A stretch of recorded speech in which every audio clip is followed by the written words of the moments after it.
Hello, and Frank McKenna continues to be away in Greece, but we have bad news for him because it's even hotter here. Joining me today once again is Jo Phillips, former comms director for Paddy Ashdown and now a broadcaster on a number of channels.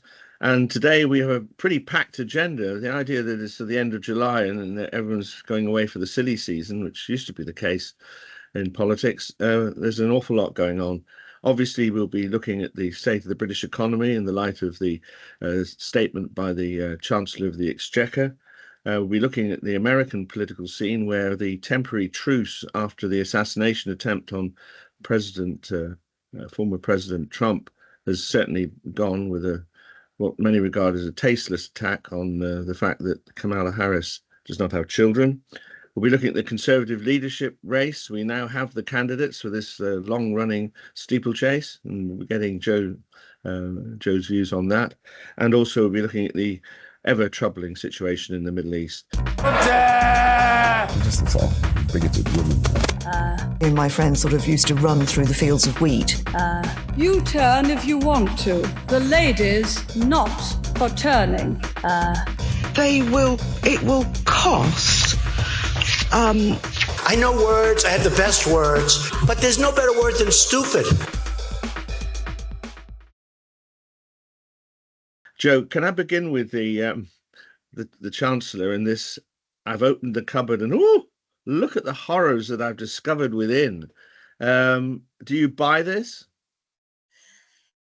Yes, up to a point, Lord Copper. I mean, I think anybody knew that it was going to be pretty dire, but it does seem that it is an awful lot worse than Rachel Reeves and Keir Starmer had anticipated. I mean, the other thing, of course, is that there are big things that are on the horizon. There's the public sector pay award, which we talked about last week, and there's no indication that Rachel Reeves is not going to honour the pay review body recommendation. There's also somewhere down the road, but not very far off, is the contaminated blood scandal. And there's the post office sub postmasters compensation.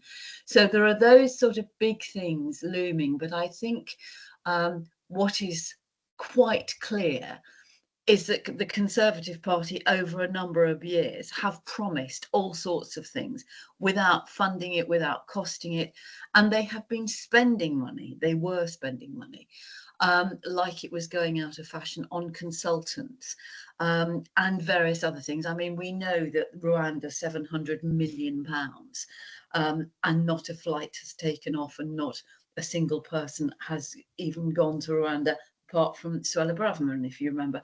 And, when you stop and think that even if that had worked, even if that terrible scheme had worked, the number of people involved, it would have cost less for, to take each one of them first class on the Queen Mary or something like that. I mean, I know that sounds ridiculous, but it's absolutely bonkers, the amount of money that has been wasted over the years without anything coming back. I mean, the problem for Labour, of course, is that people will go, well, you must have known what was going to be, what you were going to be facing.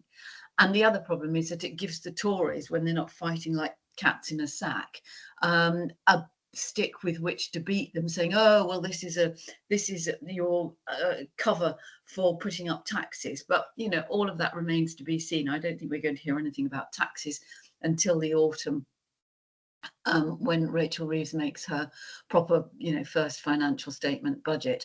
But there is no doubt, the economy is in a terrible state, and things have got to go, have got to be stopped. And there is always the argument that if you don't invest in infrastructure, do you then delay growth and productivity? Or do you have to, bite the bullet and think about where you spend the money and how you pay for it? Yeah, I can just sort of push back on you on this, because you seem to think that she has found extra things in the cupboard. Paul Johnson from the Office of Budget Responsibility, who's in a sense the sort of the national referee on all these things, he was he's IFS, Jim. Institute for Fiscal Studies. Sorry if I said something else. Yeah, sorry, Institute for Fiscal Studies. He was pretty critical of the Conservative government when it was in office, and he's now already proving a thorn in the side of the new government, because he's saying actually there should have been no horrors, there should have been no surprises for the Chancellor, that he laid out quite clearly the unprotected budget sectors that would need to be funded by about £20 billion, and that I'm not putting words in his mouth, but that this is a confection. This mock horror is a confection that he had, obviously his team, and more widely knew that the Conservatives had underfunded their expenditure, and therefore that Labour should have been more honest during the election campaign. Well, yes, I mean, it is difficult because they were honest during the campaign. They didn't promise great big sort of spending commitments that they knew they couldn't honour, and they did all the way along say that it was going to be tight and it was going to be dreadful, but they didn't know the scale of it. I mean, I think there is an element of truth in what Paul Johnson says, and I think many people will have been slightly sceptical over the weekend, thinking, well, they must have known how bad it was, and it's always better to work on the presumption that things are going to be worse than you thought, particularly when it comes to finances. So I think, the way Rachel Reeves and the government deal with this is going to be very, very important, because there has to be some sense of calming the nerves of investors and the stock market and the banks and everything else, but also reassuring the public that yes, there is a huge commitment to infrastructure and fixing the things that are broken. But everybody gets obsessed with tax, Jim, and the silly thing is that we all pay tax on everything, on every single thing. Everything you buy, every time you fill your car up with petrol, every time you buy something in a shop, every time you go to the theatre or get on a train, you are paying tax somewhere along the line. But this obsession with putting up taxes, I mean, there are ways that the government can claw back money, and they did announce last week, if you remember, an office of corruption. I don't think that's an official title, because obviously that would be headed by Boris Johnson, who would make a return to frontline politics. But to try and claw back some of the money that went into the pockets of people's mates during COVID. So there are ways that things can be clawed back, and there are ways of taxing, capital gains, inheritance tax, those sort of things, and you can change the threshold. You can change and fiddle around with the figures so that the wealthier pay more. But it doesn't look great for this stage in a new government to go, oh, that was a bit of a surprise. What do you think about the cutbacks in the infrastructure? The Boris Johnson hospital programme was always a myth, but that apparently is going to be formally curtailed. And two major projects, it looks as if HS2 is going to stay at Old Oak Common rather than going into Euston, and that poor old Stonehenge is going to continue to be rattled by cars going past it because they're not going to build a tunnel there. No, well, HS2, I think it should never have started in London. All the effort should have been out of London and concentrating on that part of the country. And, as people from Andy Burnham and Andy Street and, millions of people have said, actually, it wasn't so much about getting to London, going north to south, south to north. It was actually about getting across country, which would have made a much bigger difference. But the money that has been spent on the whole project, HS2, and wasted, and now, I mean, I used to work with Camden Council, who never wanted it. And actually, Keir Starmer was one of the local MPs for that area, but they were overruled by the then government. And the money and work that has gone on and the disruption at Euston Station, now with the possibility of these extra trains having to stop, where is Old Oak Common? And then how do you get from there to there? Well, you get in on the Elizabeth line. This is the argument. In fact, I was talking to someone yesterday who said, I'm not bothered. I just want to, I'd be quite happy to, I don't want to go to Euston. I'll be happy to go into Old Oak Common and then get the Elizabeth line, which is very good, into London. But I mean, but it is such a nightmare now. As I understand it, they've actually built the platforms at Euston, which are now not going to be needed. Yeah. And it's the cost of that section of line, obviously through the centre of London. That's so expensive. But the other thing that came out last week, Joe, was that the trains are going to have to go more slowly because the line from Birmingham northwards is not going to be built. The trains are going to have to go slower. They're going to have to be reduced in the number of carriages because the platforms at Crewe, unless they're expanded, and Stafford and places like that. So they were even saying that we're going to actually try and discourage passengers from travelling to Manchester. You know, the thing is an unbelievable mess. I mean, you just sort of think, what on earth would Isambard Kingdom Brunel made of this?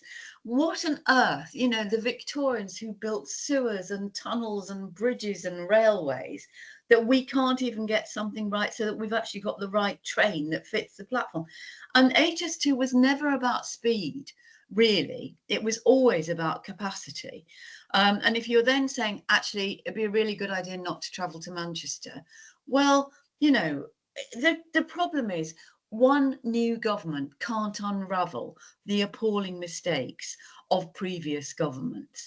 And this is, you know, it's another example. And I'm sorry if this is going to sound like a bit of a sweeping generalization, but it's blokes in suits sitting around a table saying yes to the experts because they're too frightened of looking stupid and asking the question that women would ask, which is, hang on a minute, those trains won't fit, you know. And it's really simple stuff that nobody's ever asked those boring questions, and so it goes on and on and on.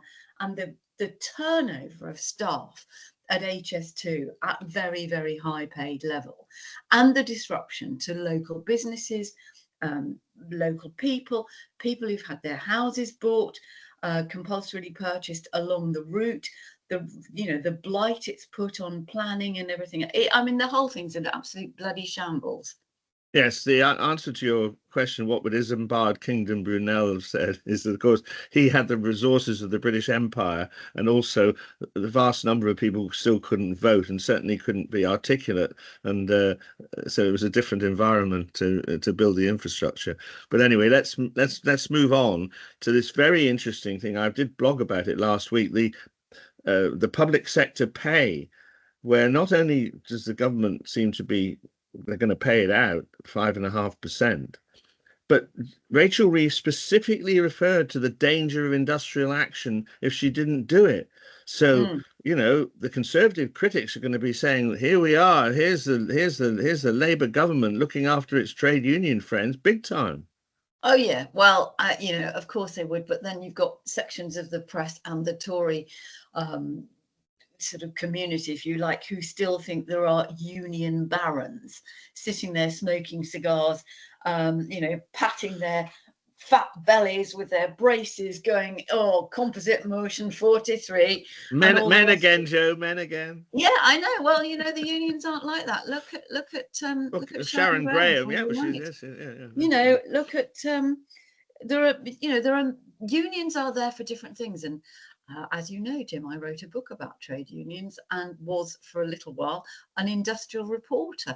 But, you know, union membership, although it's crept up a bit, has gone down since the days of the 70s because work has changed. But if you can't recruit and retain teachers and people in the health service, then you are stuck.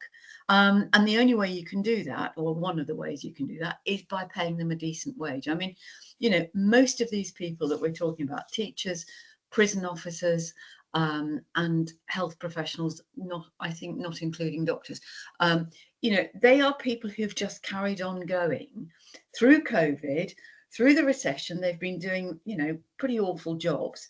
And if you don't pay them properly and you don't honour what you say you would, and actually, you know, even the past government said, oh no, we'll wait to see what the pay review body comes up with. I mean, I think slightly more concerning, which suddenly seemed to appear out of nowhere, is the idea that GPs may be looking to take some sort of, they're not calling it industrial action, but they're wanting a little bit like the train service. They're trying to reduce capacity, so don't go to your doctor. Now, that is because they say they're overloaded and they want to have a limit on patients. That in turn will, of course, push many people who don't need to be at A&E going to A&E because they don't know where else to go, or they can't think about going to a chemist or working it out for themselves. So that is going to be another problem. And although Wes Streeting appears to be making some sort of progress with the junior doctors, those are hospital doctors, if GPs start having some sort of industrial action in inverted commas, that's going to be huge pressure. And yes, we could be going into an autumn of discontent with a Labour government. Well, I have a solution to the GP thing, but this is Jim Hancock with no responsibility being able to say this. But I do say it after a weekend conversation with a friend of mine whose daughter is a GP and works in an inner city practice where the caseload is heavily weighted towards people who need GP services, the elderly and disabled, that sort of thing, compared to a leafy suburb where the pressure would be less and there are more younger people putting less pressure on.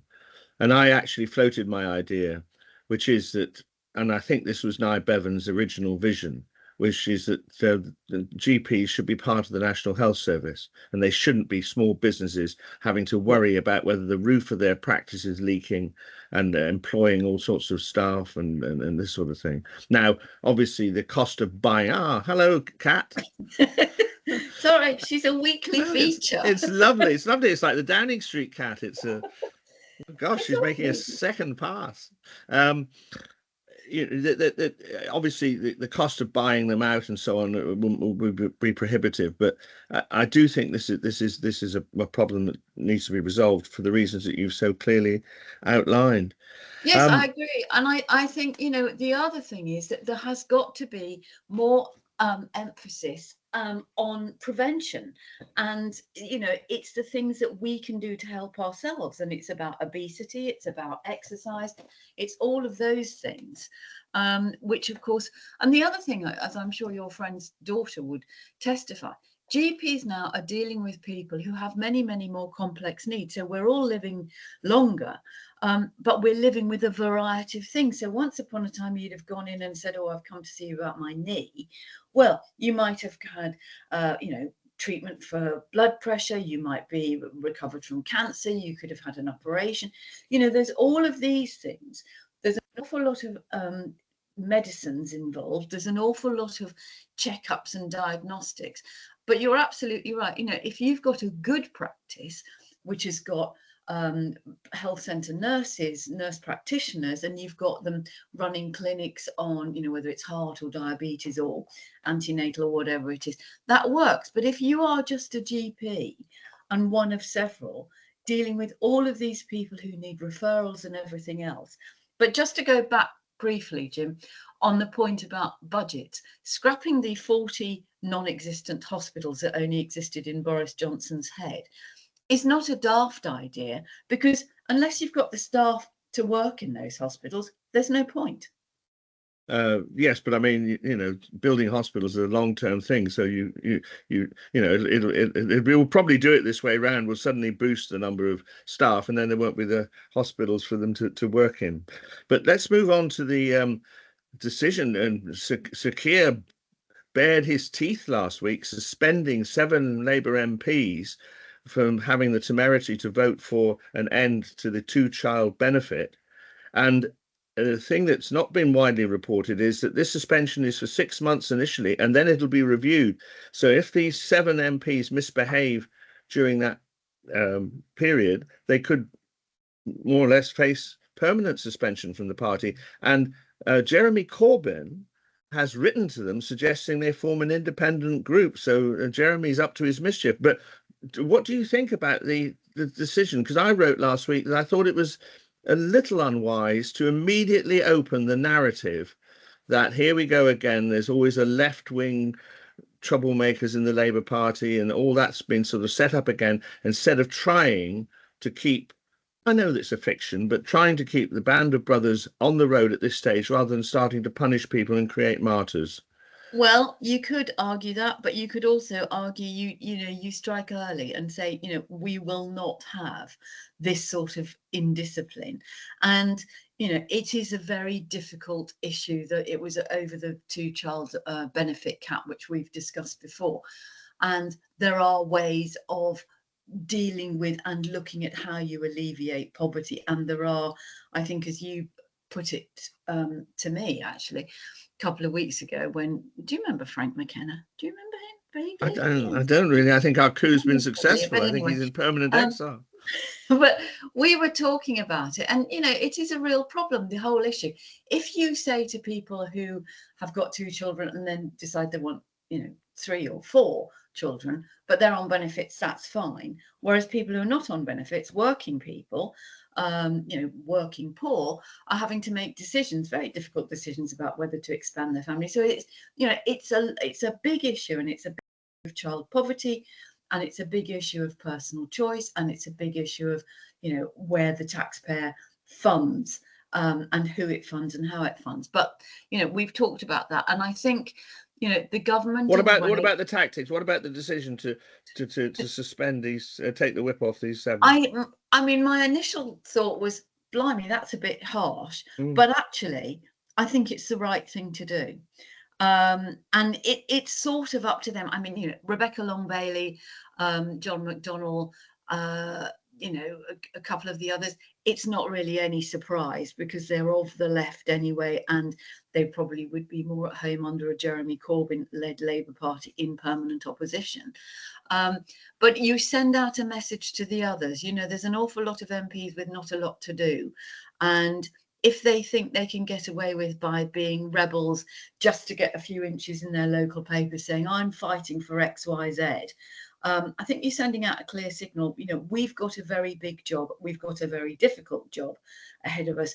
We need to work together. So I think, it was probably the right thing to do.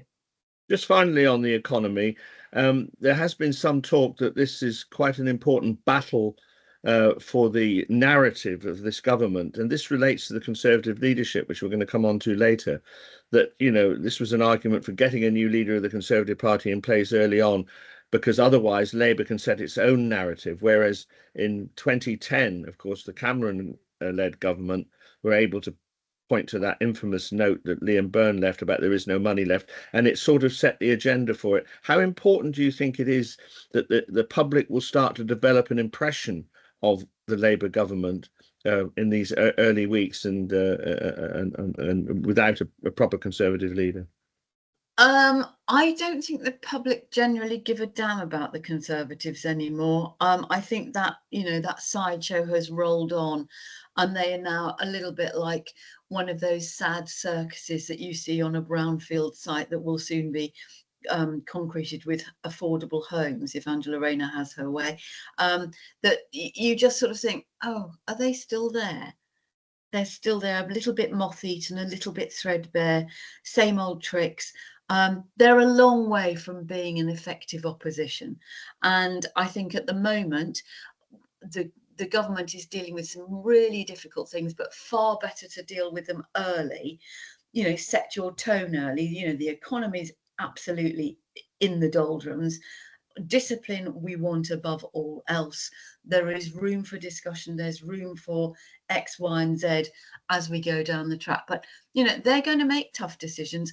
And there are going to be more rebellions from new Labour MPs and older Labour MPs.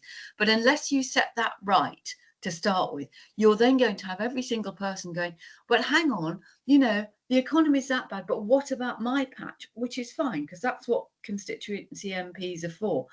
But the government has got to set its tone, which I think it's done quite well. Keir Starmer's had a very good run on the international stage, which we've spoken about before. But now he and Rachel Reeves have got to deal with the really tough stuff. And they've got to be tough in doing it. And that means being tough with their own party. Well, let's. It seems to naturally flow to move on to the Conservative leadership election, and you say it's a sort of an irrelevant circus on a sort of dusty park, or are they still there? I mean, there has been widespread commentary that we are not this autumn going to be, or the Conservative Party are not going to be electing the next Prime Minister of this country. That sometime between now and 2029, being optimistic from a Conservative point of view, more likely 2035, although I do caution that we're all very careful about this, because we never can, in December 2019, I certainly thought, I don't know about you, Joe, well, that's it until at least 2 elections. So that, there's volatility, but the commentators generally don't believe we are electing the next prime minister in this race. But just to remind people, we seem to have 6 runners and riders: Tom Cleverly, Mel Stride, Tom Tugendhat, Kimi Badenoch, Priti Patel, and Robert Jenrick. Cutting to the chase, quite a distinguished commentator called Henry Hill, the Conservative Home, has sort of cut through to this and thinks that eventually it will be either Robert Jenrick or Kimi Badenoch from the right versus probably Tom Cleverly from the One Nation Conservatives that will be eventually put before the membership in the autumn. So how do you see things generally? I mean, do you agree that this is that they're just electing almost a caretaker for the next few years, but someone's going to emerge we don't even know about yet? I think it's possible. I mean, they could be in the, for their sake, one would hope that they're not going into the Ian Duncan Smith stage or the William Hague stage. But I think, it is very clear that the Tory party is still bitterly divided. It's interesting that Suella Braverman has decided not to stand, even though she says she's got enough, all of 10 MPs. Well, why didn't she stand? She will be gone. Well, that's interesting. It's interesting that, because she was the one that most explicitly wanted to do a deal with reform. So do we now conclude that is off the agenda? Because that's quite an important thing in British politics. If that's the case, that none of the candidates that are standing are going to recommend doing a deal with reform. Do you think? No, I think that's absolutely right, and I think Suella Braverman will probably join Reform and become their 6th MP. And I think, in a sense, that's almost what needs to happen. They need to decide whether the Tory party is Reform light, whether parts of it want to join with Reform, or whether it's going to carry on having these endless internal battles about whether it's One Nation Tory or it's something that's terrified of Nigel Farage and his merry band of half-wits. So I think it's interesting. I mean, I have urgent thoughts from a sun lounger in Skiathos, where our esteemed colleague, Mr. McKenna, thinks that Priti Patel is the one most likely to take the leadership crown, if indeed you can call it a crown. And I have to say that she has kept her powder dry. And although when she was Home Secretary, she seemed cruel and nasty and mean, as soon as she was replaced by Suella Braverman, she looked positively like Mary Poppins. And one can't help but wonder that maybe she could be quite a good uniting thing. I think Kemi Badenoch, although she's popular with quite a lot of the membership, she is abrasive and she wants to pick a fight, which isn't necessarily ideal in the Conservative Party. Tom Tugendhat seems to have got himself in a terrible muddle about leaving the European Court of Human Rights and trying to be all things to all people. James Cleverly, the former Home Secretary, now Shadow Home Secretary, might be a One Nation person for them to unite behind. But I think you're right, Jim. I mean, whoever it is very unlikely to be the next Tory Prime Minister. Yes, I think Mel Stride's got quite a good persona, but I don't think he quite has the profile for it. We'll see how it develops over the summer. It's another point that Henry Hill made was slightly strange that they've chosen the system that they have, whereby there'll be a sort of contest during August, hustings within the Conservative Party. Then in September, the parliamentary MPs will whittle it down to 4 to put before the conference, and then they'll whittle it down to 2. And Henry Hill's point was that why are they doing that? Because surely the Conservative conference should have heard from the last 2 and then it going out to the membership. With 4 and then a further whittling down by the MPs, it seems a slightly clumsy way of doing it. Yeah, and I think what Henry Hill said this morning is quite right, that actually, if you're going to use the conference for anything, you do what you did with David Davis and David Cameron. And, you either do it with 4 or you do it with 2. But, there's not that many MPs as if they need reminding. So how are you going to keep whittling? It's, you're ending up playing solitaire if you're not careful. Yeah. Okay. Well, we'll take a break now, and then we'll look at the elections over the pond, and also at the increasingly serious situation in the Middle East.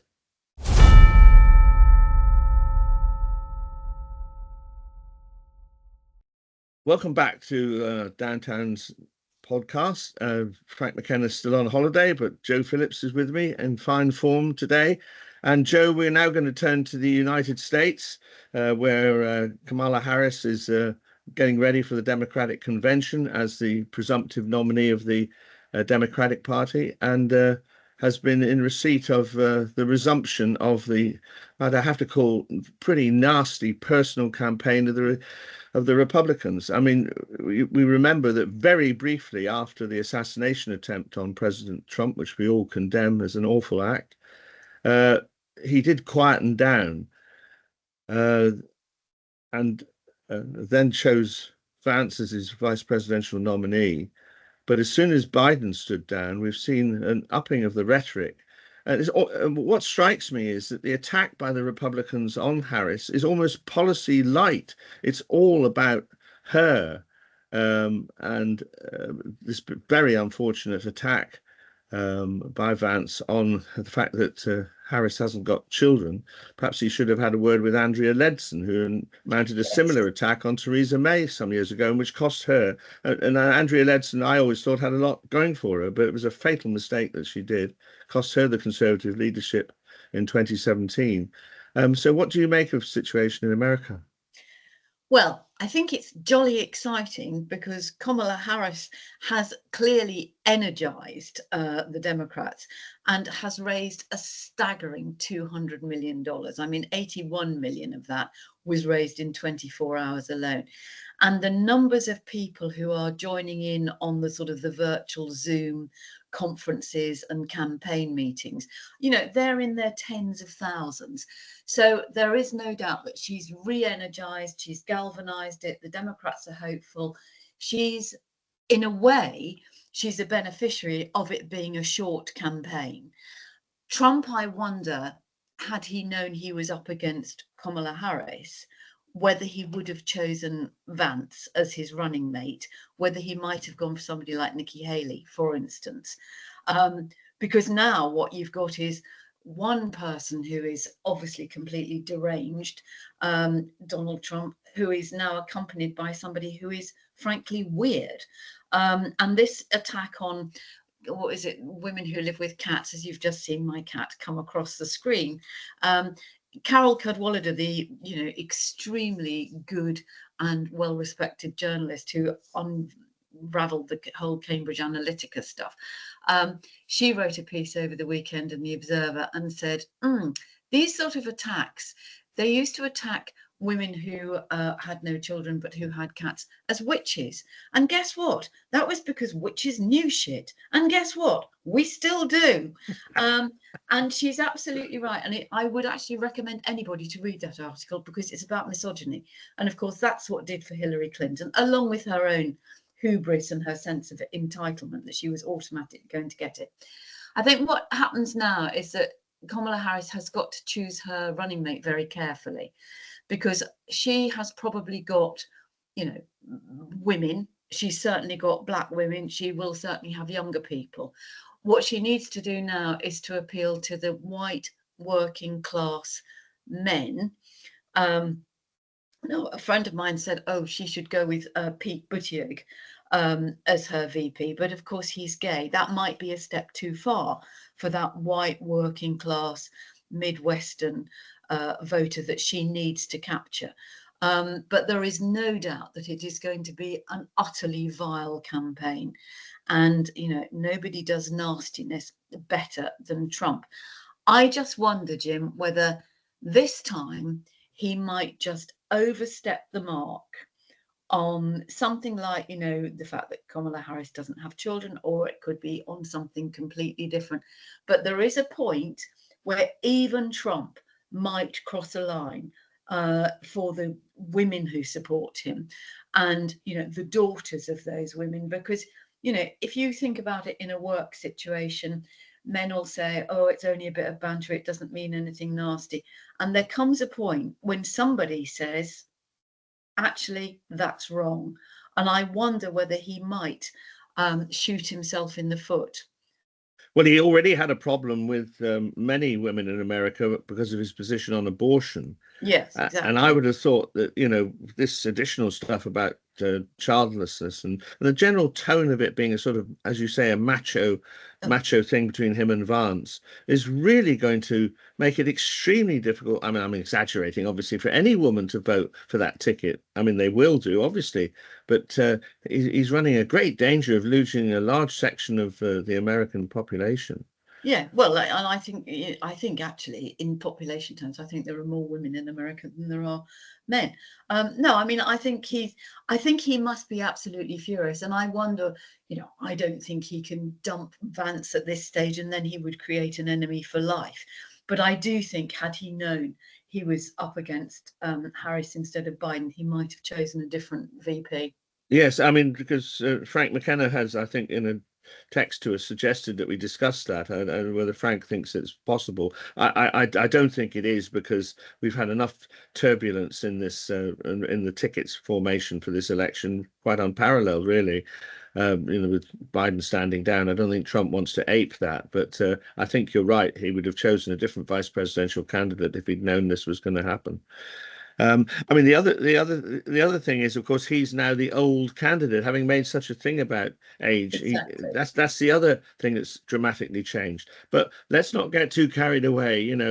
Kamala Harris is from California, and for an awful lot of the Rust Belt, that symbolizes wokery, socialism, and so she does have that baggage. I mean, if we're talking about what might have happened, I'm not sure the Democratic Party would have chosen a Californian candidate for president.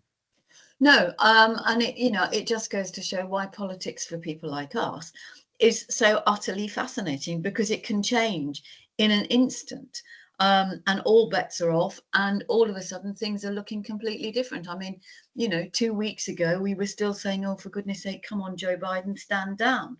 And here we are now, with the Democrats enthused. And the other thing, of course, Jim, is that because it's happened in the way it's happened and relatively quickly, she's getting an awful lot of coverage that she's not having to pay for because she's making the news.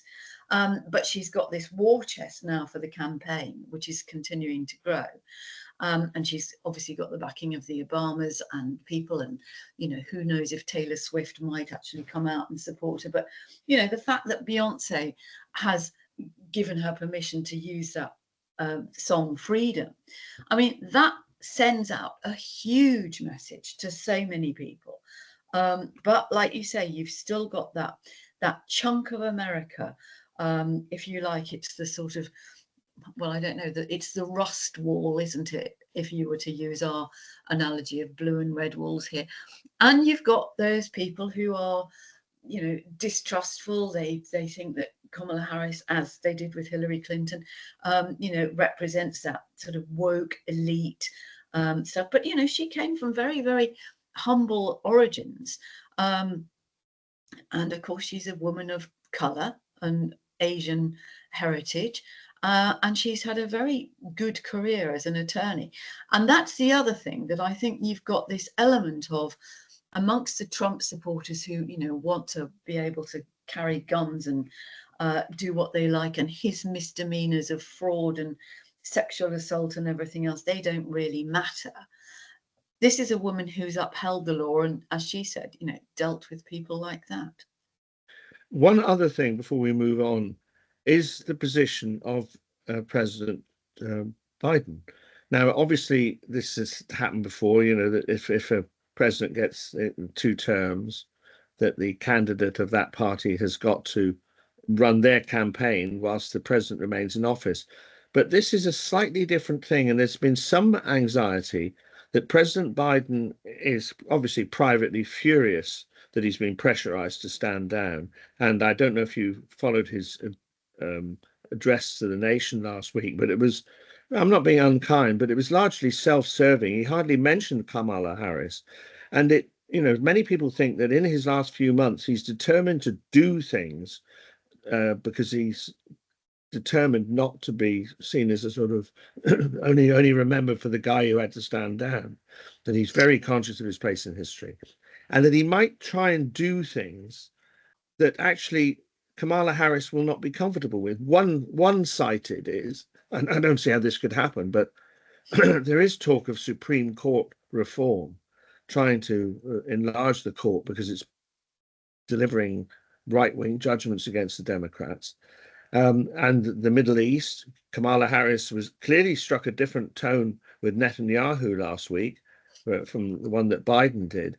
So is there a danger that Biden's going to be cutting across Kamala Harris and that she's going to be having to fight Trump on one front and be a little embarrassed by some of the things that Biden will do? Or do you think Biden will now gracefully sort of fade away in the last few months?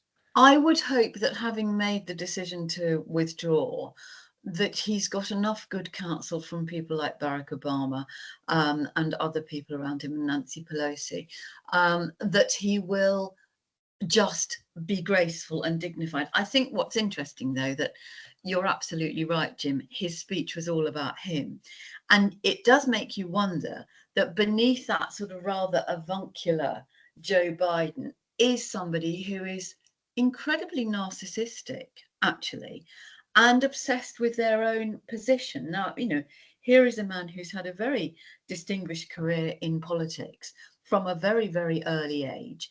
And he's held great positions of power and influence. But he's also, because of the way the American system works, he's also had great position of privilege, if you like. And unlike in this country where, a cabinet minister or somebody will, hop on a train, albeit first class and albeit with a minder, the chances of anybody in the American top echelons of politics doing that are pretty remote. So he has had that rather privileged, rarefied life. And I would hope that those people who have got his ear will be saying, come on, Joe, let's not try and change the Supreme Court or do a deal with Netanyahu. Why don't we think about what your legacy really is? Let's, I know they all have presidential libraries, but there is something you could do. You could do something like Roosevelt's New Deal. You could do something like that and leave something meaningful and long lasting behind. But I think, he will appear at the convention. He needs to be a bit more generous to her. Yes. He needs to actually endorse her. Yes, I mean, I heard an incredible story that, he obviously dumped on her the difficult jobs of dealing with the border, but he would actually be sitting in the room when she was meeting people about that and leading. He'd come to the room with her. And so all eyes would be glancing across at the president, that he didn't really trust her or let her do it. Anyway, so let's finally move on to the Middle East, which just goes from awful to ghastly. The more attacks on Palestinian civilians being collateral damage as Netanyahu continues to try and eliminate Hamas. But then we've had this very serious attack. It's quite complicated, but it looks as if Hezbollah in the north did drop this missile on this Druze community. These are a very unique community, and they were living in the Golan Heights, which was the one part of Syria, not the West Bank or anything. At 1967, Israel occupied, but the Druze have continued to stay there, even though most of the Jewish population in northern Israel have evacuated. And there's concern that this could now lead to a wider war, that the Israelis will, not for the first time, actually invade southern Lebanon, where we should explain the government of Lebanon is extremely weak and unable to control Hezbollah, very much under Iranian influence and virtually bankrupt, having once upon a time been a financial center of the Levant. It was a very prosperous country, but that the Israelis might go in and try and create a buffer zone to the north, complicating things. How do you read it? I think it's very difficult, and I think it's what everybody's been dreading. And I mean, I've been to the Golan Heights on the Syrian side because, as you know, I used to work out there, and it is astonishing. On the Syrian side, it is barren. Yes, but I mean, I've been there as well, and of course they captured it because it was right up above the Sea of Galilee, and Syria could lob shells down into the Sea of Galilee. Yeah, and you've got that completely ruined town, Canestra. Yes, right at the top. West, it's like a museum, or a sort of film set with all those sort of burnt out tanks and houses. It's horrible. I mean, it's absolutely dreadful. It's a divided land, and nothing makes it more obvious, with people trying to shout, literally shouting across, saying hello Jim, and you're shouting back hello Joe, and you can't cross because it's full of landmines. Hezbollah are supported and sponsored by Iran, which is what makes it so much more than just a sort of a regional skirmish. And as you rightly say, Jim, the Lebanese government has, it teeters on the brink, but it has been very difficult to hold together this sort of mass coalition of all these various factions. And if you, as you know, you go to Beirut and you can still see the marks on the walls of the civil war there in our lifetime. And although a lot of it has been rebuilt, there's huge poverty. There's only 4 million people live in Lebanon, and most of them are in the centre around Beirut, and the rest of it is extremely poor. And so as is the case in so many areas where you've got those huge pockets of poverty and a feeling that the rich are looking after themselves and the rich are in government, it leaves a vacuum that is filled by people like Hezbollah or Hamas, as it in Palestine. I mean, if Israel retaliates and attacks southern Lebanon, then you really do have a very, very dangerous situation, because at that point, Iran would get involved, Syria would get involved, Jordan, which has forever tried to be the peacemaker in the middle of all of this, would have its work cut out completely. And then you've got the sort of the wider Arab states, the Gulf states, if you like. I mean, nothing is going to change all the time. You've got Netanyahu in power in Israel, because he will cling on to power at any cost, and he doesn't care how many lives are lost, whether they're Palestinian, Israeli, or anything else. He doesn't care about his international reputation. He doesn't give a damn about what Kamala Harris or Joe Biden or even Donald Trump or Anthony Blinken or David Lammy or anybody else.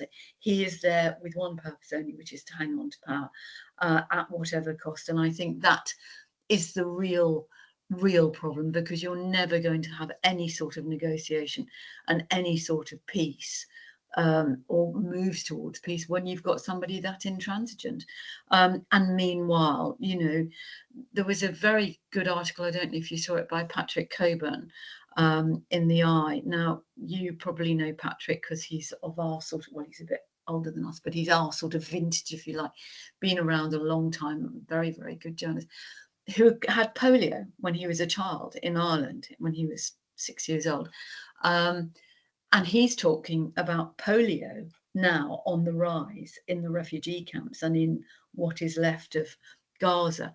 And these sort of health problems, cholera, polio, all the people who can't have operations or treatment, that builds up huge problems. It also builds up huge resentment. And we are nowhere near to resolving the humanitarian crisis. I mean, that hugely expensive pier that the Americans knocked up in 5 minutes turned out to be utterly useless.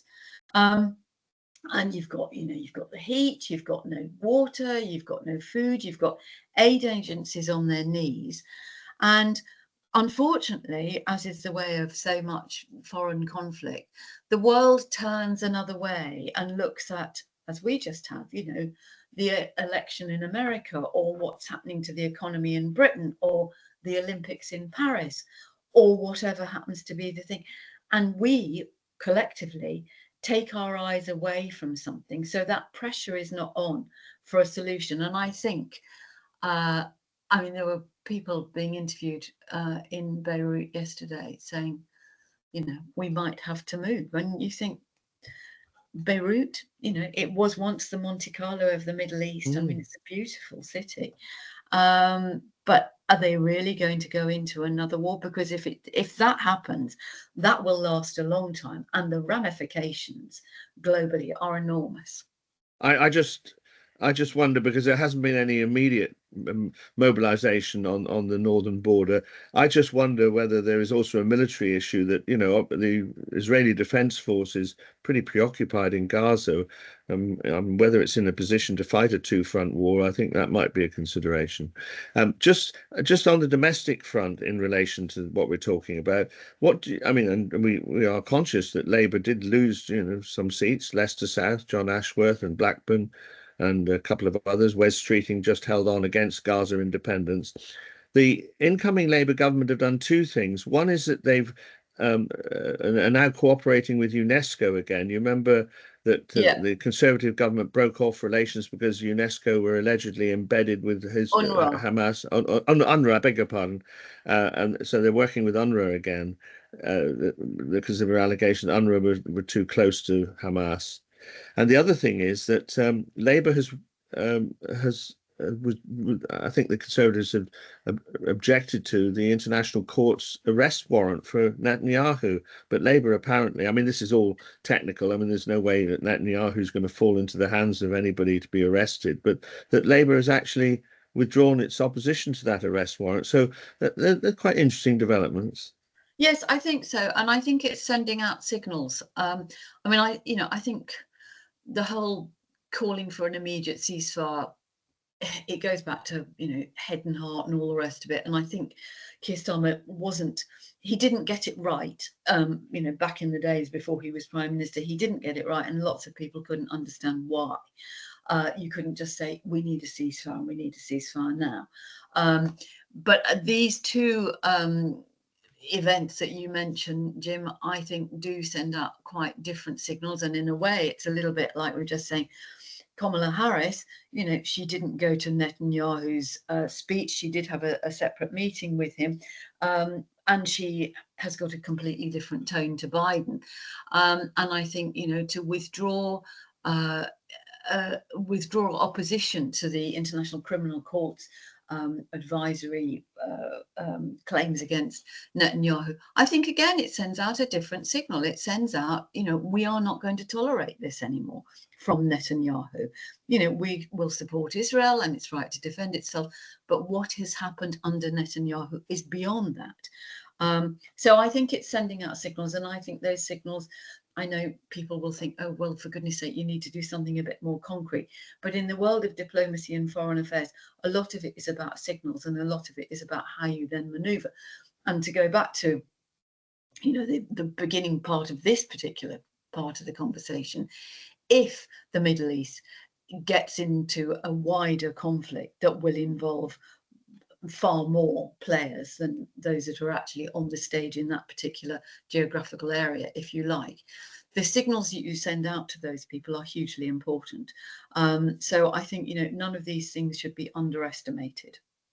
Well, I think somebody once wrote a book called The Guns of August, because August is generally regarded as a month when everyone goes on holiday, but history suggests otherwise. So we'll be back next week. Parliament will go into recess this week.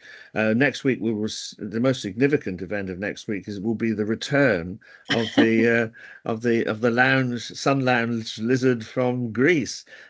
Frank McKenna will be back in this chair, and hopefully you'll be available, Jo, to carry on our chats. So we'll look forward to that. Thank you very much indeed for listening to it. I've much enjoyed working with Jo, and we'll greet our friend Frank back next week. For now, and don't forget the cat. And the cat, yes. What's the cat's name, by the way? The cat is Maisie. I used Maisie. I used to have a cat called Meg, who sadly died, but she used to do exactly that when I was doing a lot of Turkish television. I used to be on Turkish TV quite a lot, and they would always do the sound check and the vision check from the Istanbul control room, and they'd go, "Where is lovely cat Meg?" So I think Maisie has a starring role. She does, yes. Well, so from Maisie, Jo, and myself, and thanks to Chris Wilcox, who's the unseen figure who keeps us on air. Thank you all very much indeed. My grandchildren have just arrived, ready for me to look after them during this summer holiday break. I'll be doing a lot of that. So see you next week, Jo.